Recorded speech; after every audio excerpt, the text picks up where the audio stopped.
Jess McIntosh, executive editor Cher Blue, Cornell Belcher, MSNBC political analyst, and Etan Thomas, former NBA player, author of We Matter: Athletes and Activists. Etan, what is your take on this spectacle?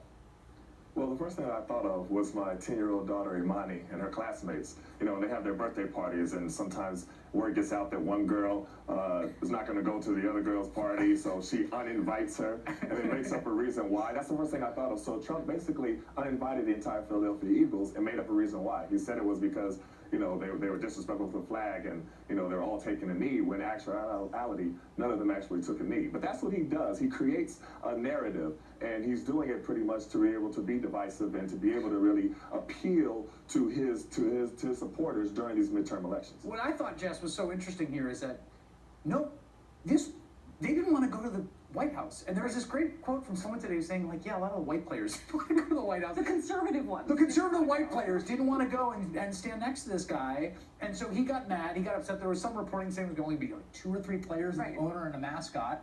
And so a mascot. Oh, sorry. And then what was interesting about this today is I think they have the better side of this argument in the politics, but they looked panicky and sort of on the wrong side of it today. I think that they have always thought that they had the upper hand with this weird NFL fight, but the only place that actually plays is with the 26% of America that voted for Donald Trump in the first place.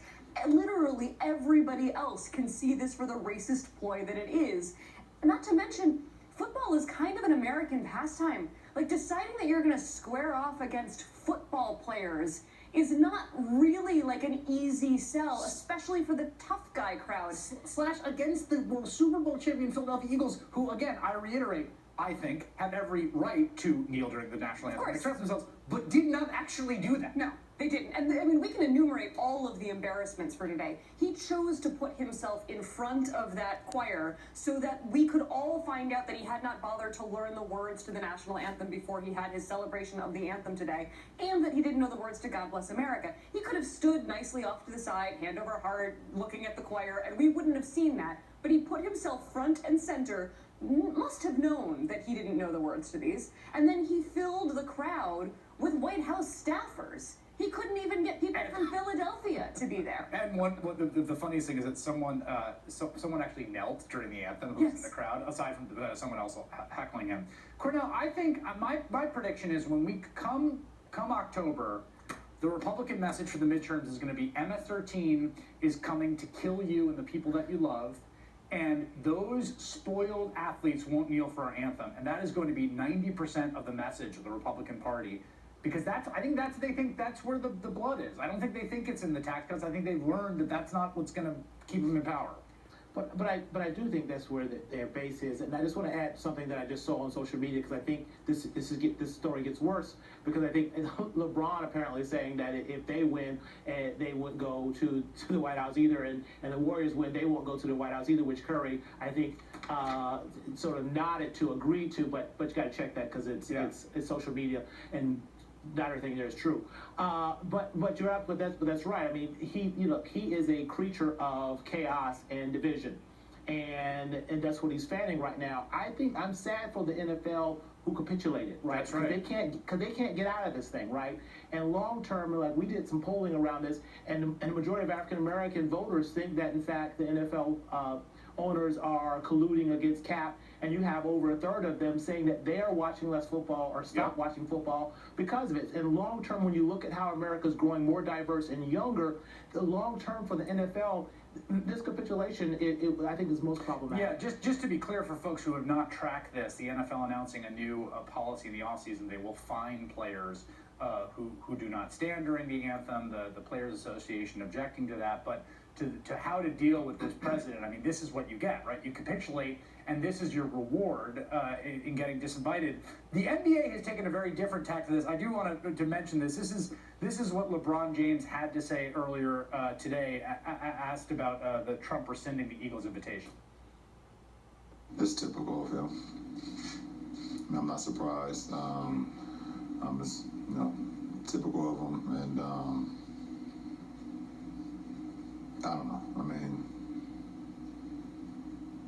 I mean, I know no matter who wins this series, no one wants to invite anyway, so it won't be Golden State or Cleveland going. Steph Curry, as Cornell, as you said, Steph Curry, I agree with that. That reprises the greatest LeBron James Twitter moment ever, which was after Steph Curry and the Warriors were disinvited from the White House for basically the same reasons. LeBron saying, "You bum, Steph Curry already said he ain't going, so therefore ain't no invite. Going to the White House was a great honor until you showed up." Etan, the NBA seems to have a much clearer-eyed view of all this.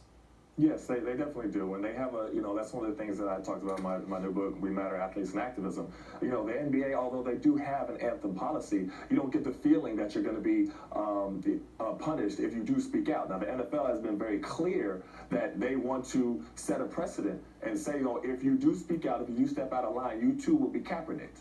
You know what I mean? And we're going to hijack the message, and we're going to acquiesce to the realms of Donald Trump.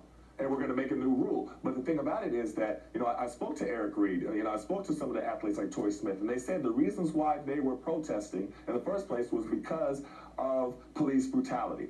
You know what I mean? It was because of the killings of unarmed black men and women. And that's the part that Trump has so successfully hijacked as the message to make it about the military. And say, look, these ungrateful black athletes are disrespecting our great military. And he's drumming up his support of his base of having the line drawn in the sand, whereas the black athletes who are ungrateful and all these patriotic Americans that love America. And that's what he's doing. And unfortunately, he's very successful at doing it because so many people don't fact check after he says what he says.